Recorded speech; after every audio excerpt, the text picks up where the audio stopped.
It's day 2 on the Paris Air Show, where once more it's the battle of the titans, Boeing against Airbus in the market for commercial jetliners.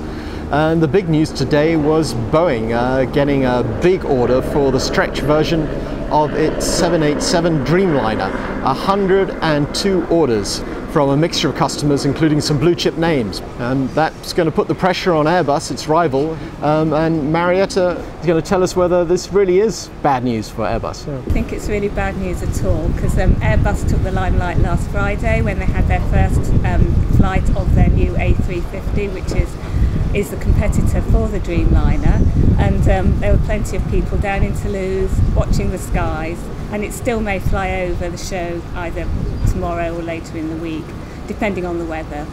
And Airbus is still quite popular and amongst its loyal customers in the narrow body market. That's right, isn't they had a big order today, didn't they? They had a big order from EasyJet, who had said they were talking with both Boeing and Airbus for the narrow body order for 100 aircraft, but that Boeing would really have to come up trumps on price because Airbus are their existing customer. So, you know, yeah, it's still all in the air. It's still in the air. It is an interesting sort of change in, state of affairs in the industry, where Airbus has sort of kept this advantage in the single body market.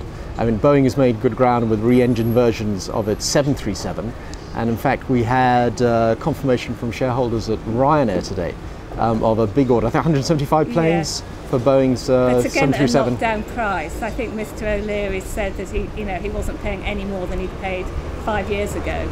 In the long-haul market, though, I mean, Boeing had an extra advantage today in that it even picked up some orders for some of its older aircraft, sort of which predate the Dreamliner.